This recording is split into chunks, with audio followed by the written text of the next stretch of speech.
Rain needles the open hatches and turns black scoria into paste that sucks at the M4A3's tracks. Sulphur breathes from seams in the earth. Sergeant Jack Malloy rests his gloved palm on the turret traverse and hears the cave ahead speak in sharp, metallic Nambu bursts. "Hold!" comes the platoon leader on the SCR 508. The Marines in the draw have already tried high explosive. The embrasure shrugged, coughing dust and contempt. Malloy's 75 looks like every other Sherman's, but the crew knows the truth. A Navy Mark I, CBH-1 to the Marine tankers, sleeps inside that faux gun tube, hungry for air. They have rehearsed this in a coral quarry west of Pearl, counting seconds over the hiss of CO2 propellant, the mix thickened to cling and crawl. The loader checks the CO2 pressure and taps the gauge with a coin. The gunner murmurs distances like a litany, 50, 70, 90 yards. A dozer noses a berm forward, blade clattering over lava rock. Smoke as thin as tissue drifts from the cave mouth. Someone in there is laughing, or maybe it's just the rattle of a stripped belt. Kuribayashi's order forbade banzai. The island fights from underground. That doctrine has held for days. It will not hold now. "Up," Malloy says, and the tank creeps until the faux gun bears. The first burst is only a taste, 6 seconds that feel like a minute. The tube hisses. The world tilts orange. Flame crawls along the ceiling as if gravity forgot itself.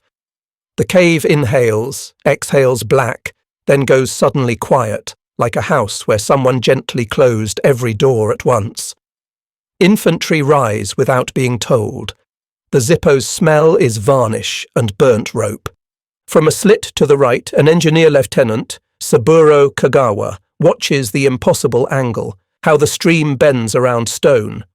His plans were all lines and concrete, embrasure angles splayed to throw off shot. He had told his men a tank's gun could not touch a tunnel's heart. He was right about a gun. He was wrong about this. On the net, the call repeats, clipped and calm, Zippo forward. The dozer idles, ready to seal the hole. Rain hisses on hot armour. Malloy feels the traverse gearbox warm under his hand and thinks, not for the first time, that this ugly contraption might save more Marines in a day than his rifle would in a month. The cave's laughter, if it was laughter, doesn't carry any more. Only the sound of steam and rock settling as the island learns a new language. They would later write that 8 such tanks came ashore here, precious and overworked, and that their fire could reach from 60 to more than 100 yards depending on mix and pressure. That is the strategic truth. The tactical truth is smaller, a crew counting seconds, a dozer waiting, riflemen pressing gloved hands to face nets because the heat stings. Malloy gives the order for another sweep. In the headset, someone whispers, not unkindly, "Light it." Kagawa's pencil shakes because the floor itself moves when the tanks pass. He has built for shock and shearing, for blast that comes like a fist and spends itself on angles and sand. He walks the corridor smelling wet concrete, machine oil, and the faint sweetness of damp paper, maps on a wall held by nails hammered through the lava's glassy skin. He has been proud of this place. He told his men that stone and steel would laugh at shells. The laughter sounded convincing when 105S cracked like godhammers on the embrasure and only flakes fell inside, when grenades rolled back from the throat of the tunnel and skittered into ditches he had designed to drink them. He had run the numbers, thickness, deflection, fields of interlocking fire.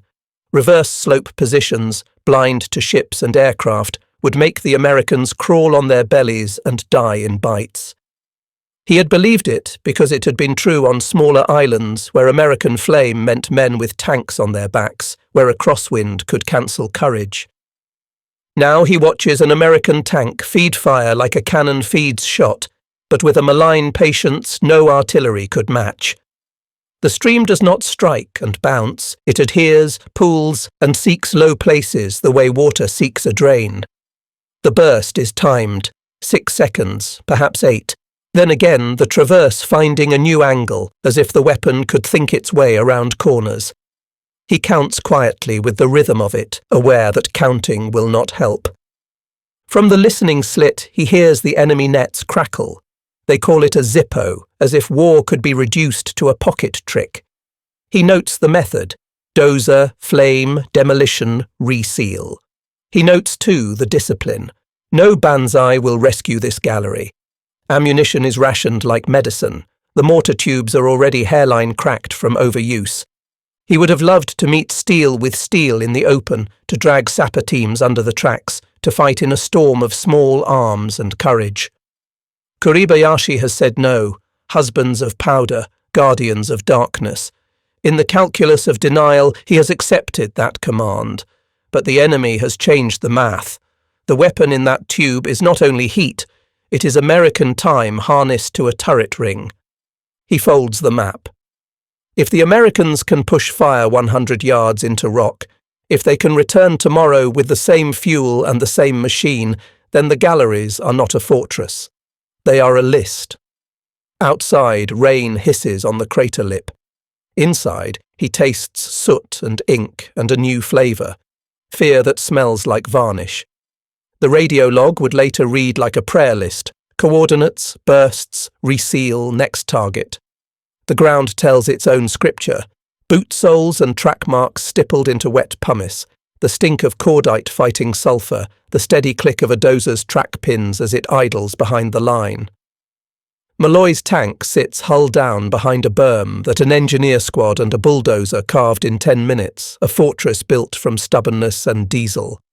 Requests come clipped, respectful, the way infantry talks to armour when the distance between life and death is the time it takes a turret to swing.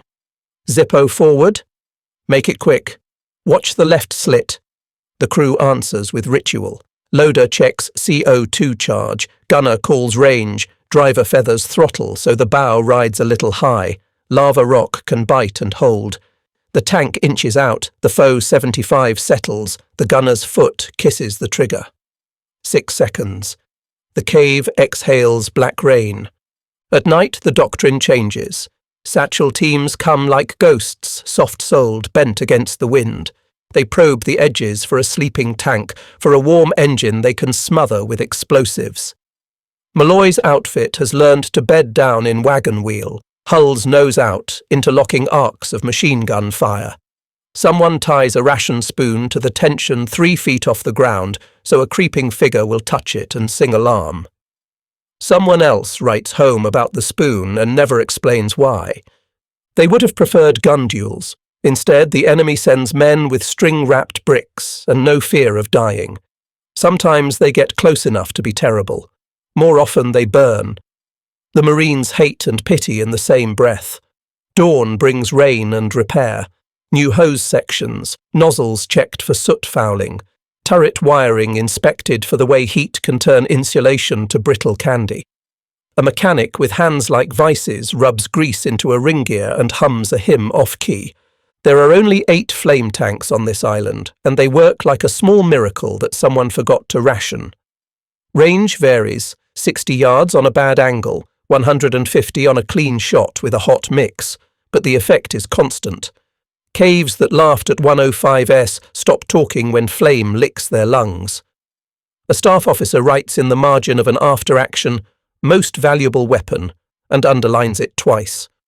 The day's last burst gutters out. The dozer noses forward to seal.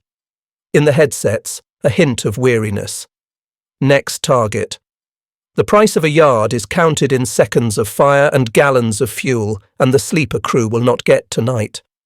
Months later, a single provisional battalion on Okinawa will log more than 140,000 gallons burned by late June. More fuel than some island garrisons possessed for all purposes, a number that feels wrong until you see the ledgers. The building could have been a cannery if not for the smell. Gasoline, rubber, hot flux. First Lieutenant Ruth Ellison keeps her hair under a kerchief and her pencil behind her ear as she walks the line with a clipboard that somehow weighs more than a rifle. CBs arc-weld elbow joints, while chemical warfare service techs stir drums until gasoline turns viscous and obedient. There are no banners, no inspection parades, only a schedule that will not forgive the slow. The idea is indecently simple. Put the flame where the gun points. Main armament, not awkward bow nozzles or men with tanks on their backs praying the wind holds. Ellison watches a turret basket accept a 290-gallon fuel tank. She notes that CO2 pressurization will give the push they need, and that thickened fuel will carry 60 to 80 yards through air that wants to steal its heat. The Mark I USMC calls it CBH-1, gets a different injector. Range climbs astonishingly when the mix is hot and the seals behave. What the manuals won't say, the line will teach. Ellison's war is piping diagrams, nozzle erosion rates, and a calendar with weeks crossed in neat pencil. A CB foreman calls her ma'am with a grin and asks for more valves than the paperwork authorises. She signs because every hour a turret sits is an hour some boy on a beach later has to crawl. The line moves in quiet choreography. Strip the faux 75, sleeve the tube, run rigid line, test for leaks with soapy water, fire a burst across a coral quarry. Someone whoops when the stream holds shape past 100 yards and slaps the turret as if congratulating a horse. What would have taken years in a peacetime arsenal happens here in months.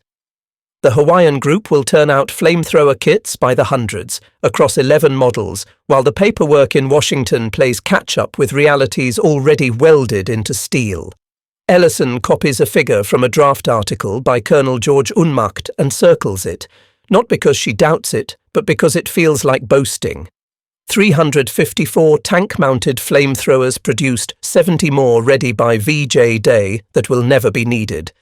The impossible statistic is not a number, but a pace. A republic changes its mind and its machines follow. The plant can activate 6 figures of napalm in the time a staff study takes to route to the third desk.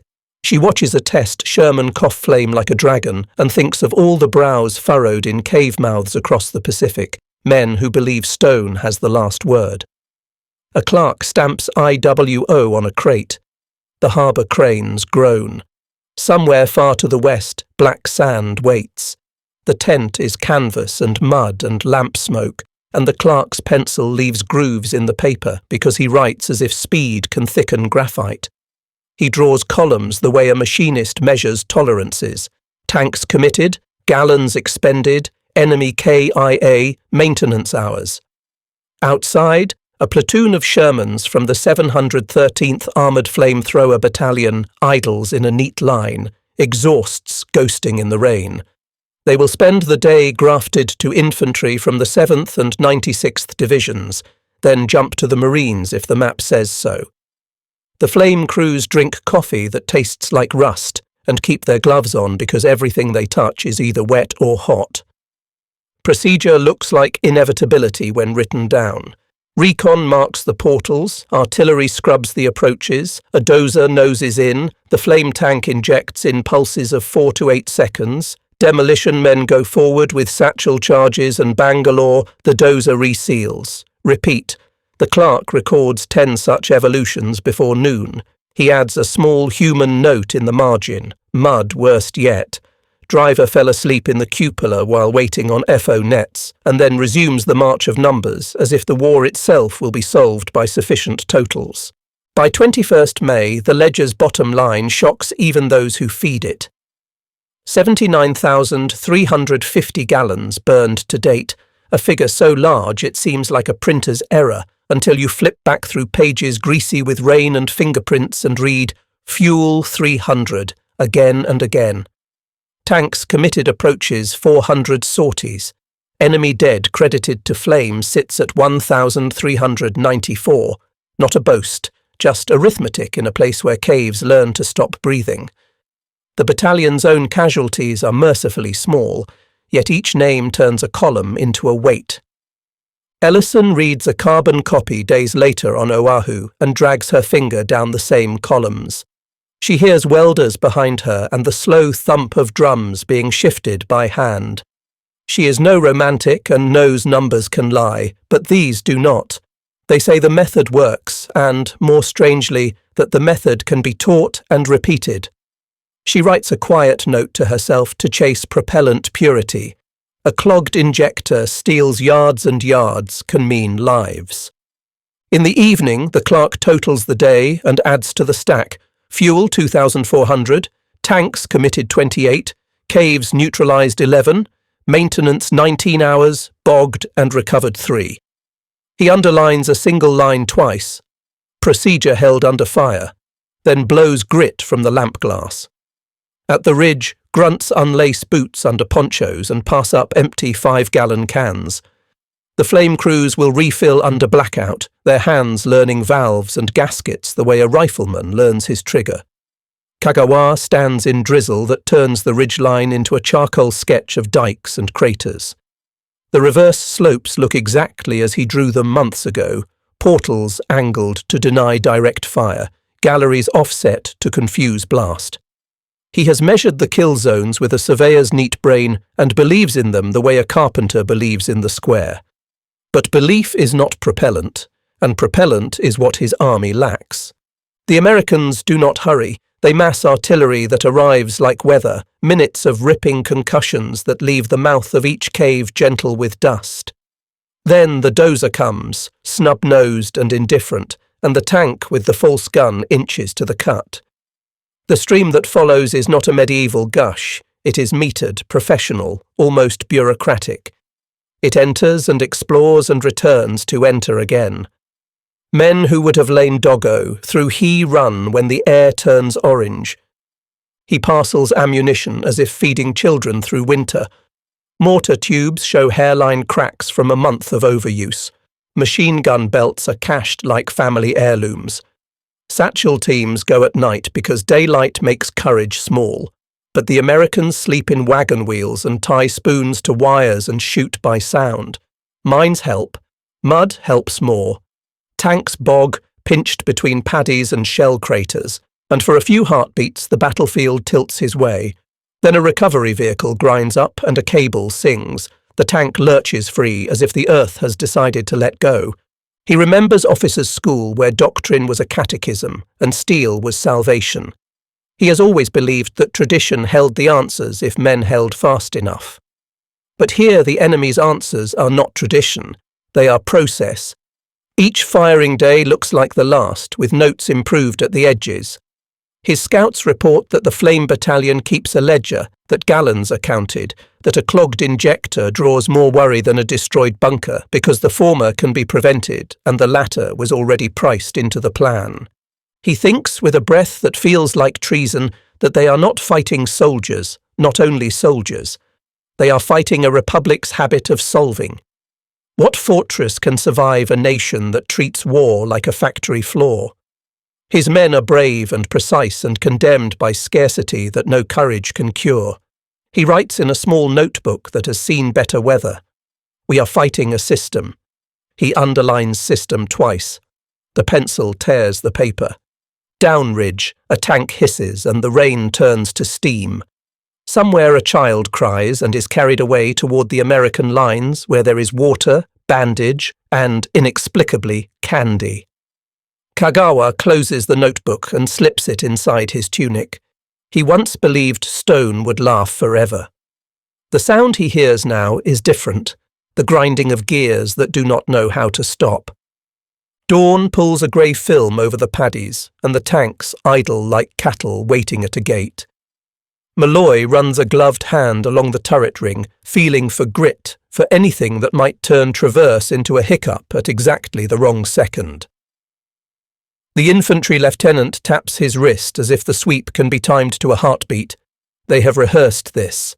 Artillery walks the ridge, the dozer takes 2 bites. The Zippo rolls to the lip and turns a mouth into a throat. The language is simple because it must be spoken under fire. Up. Pulse. Seal. The first position is stubborn, its portal angled to throw off direct fire. Malloy lets the gunner count to 5, then 6 when the stream fights a crosswind. The flame licks around a bend and vanishes as if the cave swallowed it. Then the world exhales a noise like a stove lighting. Marines surge with satchel charges. A rifleman's boots crunch blackened pumice. A medic waits one terrace down, sleeves rolled, litter straps ready, because procedure is mercy only if it counts casualties in the right direction. They would have worded it differently on a stateside chalkboard. Here, the dozer's blade speaks fluently. It pushes spoil like a baker spreads icing, sealing pain away. At noon, a satchel team slips too near. A private swears he heard the spoon on wire sing a thin alarm before tracers stitched the dark and one figure fell. The platoon loses a driver to shrapnel and the turret goes quiet for a beat that feels unforgivable. Malloy stares at the vacant seat like a man who has found a chair pulled from a table where grace was half said. Then the crew closes ranks, checks the injector, changes a scorched hose with hands that have learned threads by faith. The tanker's prayer is practical. Don't fail the boys on the line. Don't let the stream stutter. Afternoon brings a rhythm bordering on indecent. Portal, pulse, demolition, seal. The infantry lieutenant times his sprint by the hiss instead of a whistle. Once, Malloy hears a voice inside a cave before the flame takes it, maybe a prayer, maybe a cough. He files it where he keeps the names of the men he will write to if letters must be written. He keeps his attention on ranges and bearings. The system works because men make it work under rain and iron and the insinuating mud that eats boots and patience. When they lager that night in a wagon wheel, Malloy sits on the glacis and lets the engine's residual warmth reach his bones. He can count the strong points they cleared on one hand and fence off the costs with the other. Procedure did what courage alone could not. He bites a cold ration bar and listens to the spoon sing again in the dark as someone tests the tripwire to be sure the night knows they are awake. The Fire Direction Centre smells like sweat and pencil shavings. Grease pencil circles multiply on the acetate overlay until the ridge looks like a target seen by a mechanized god. A captain checks the board and whistles low when the schedule tightens. Time on target with 3 battalions, then rockets, then silence long enough to hear your own breath before the dozers crawl up and the flame tanks take their measured breaths of fire. Outside, pallets of shells stand as tall as men.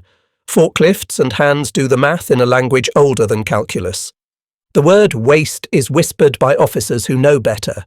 It isn't waste, it's a wager. Spend steel so you don't spend suns. On one blue morning push, the air boys throw a storm. Sorties stack in layers nobody on the ground can see, but everyone hears the rolling thunder that precedes the smell of hot oil drifting downwind. The ridgeline seems to breathe smoke from its pores. The 713th slides into the breach like a piston following spark. Where a year ago a company might have clawed at a single portal for days, a platoon now walks the drill in hours. Kagawa's side counts shells by the single, not the pallet. His mortar tubes are a geometry problem solved to destruction. He learns to hate the American quiet between barrages more than the concussions themselves, because the quiet means the machines are coming. He inlays mines and hopes the paddies will soften the tracks, and in truth the mud is a harder foe than bullets. Tanks bog and tilt. For a terrible instant the battlefield belongs to patience and wire and gravity. Then a recovery vehicle grinds forward, the cable sings, and the ground surrenders its prize. By late June, ledger lines in the Flame Battalion's tent speak with a confidence that would sound cruel if it weren't written in sweat. Gallons burned past the 6-figure mark, tank commitments in the hundreds, enemy KIA in the thousands credited by methodical doctrine, not mythology.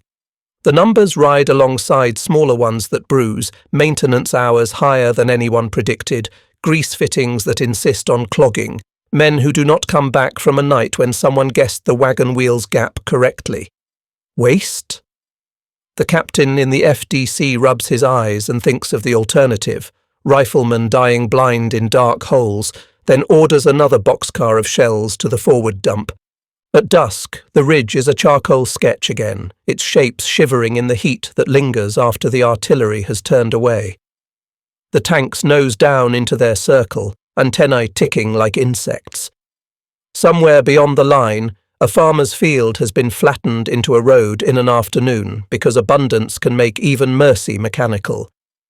The map is erased and redrawn. The pencil squeaks. The captain taps a ring on the table once, twice, and points to the next grid. Aiko Higa watches a road appear where her grandfather planted rice, the dikes shaved and tamped by a machine that works as if it had been born knowing how to push the earth. The American dozer's blade glows with a film of mud and mica. Men in strange green uniforms wave her back gently, palms out, the universal language of keep safe, and one kneels to bandage her nephew's cut foot with the same care he would give a comrade. She does not recognize the chocolate, but the child breaks it and shares by arithmetic older than war. She has lived through shortages that taught the tongue to lie about hunger. She has counted lamps' last oil in drops. When the bombardments come, they do not count. They arrive like weather and leave a taste of metal. Today the air is a brassy hum that fills the valley ahead of the tanks. An officer speaks to the machine crews with the intonation of a marketplace, as if buying time in minutes and paying in fuel. The flame tanks idle nearby, their false guns pointed nowhere, and yet everywhere at once. The assault unwinds with the smoothness that terrifies her precisely because it is not angry. The artillery storm passes. Silence folds. The dozer noses the lip. The tank breathes flame into the hill's mouth. Aiko has seen men brave bullets, but she has not seen stone retreat. The cave exhales smoke like a kiln and then falls quiet. The Marines move like carpenters measuring for a door. It is not impiety to say they work, it is accuracy. Work done at speed builds things that last.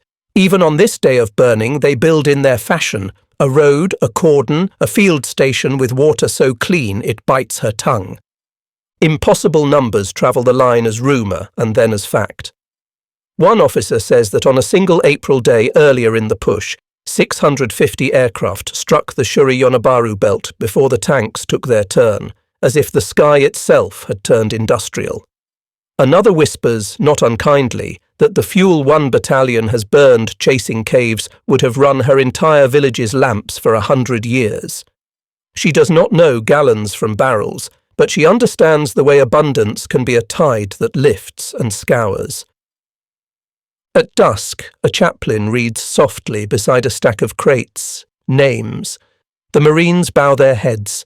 The machines rest in a circle with their noses pointed outward like cattle bedding down. The road they made today will carry litters and rations tomorrow. Aiko cradles the chocolate wrapper, smooth as silk, and looks toward the ridge, where the last smoke thins and the first stars insist on their small, stubborn lights. Silence before an assault has a taste, like coins held under the tongue. Malloy speaks low on the net because the voice should arrive calm if the hands are to do their part. The checklist is a catechism. Pressure, valves, traverse, elevation, driver ready, dozer set. Artillery ends on a second that feels like a cliff's edge. The Echo walks the terraces and sits down somewhere behind them. The dozer coughs twice and pushes. They have learned to open a portal the way a carpenter knocks out a lintel, 2 measured bites, a cut true to the marks, because straight lines are a kind of courage. The first sweep is 4 seconds, not 6. The wind tells the gunner so with a flag of smoke that drifts against the tube. He adjusts. The stream enters like a scout that has memorized a floor plan and climbs past an unseen step. The cave answers with a breath that is more a collapse than a cry. The infantry slides in with demolition, men who would be poets if poetry were an exact science in grease-stained gloves.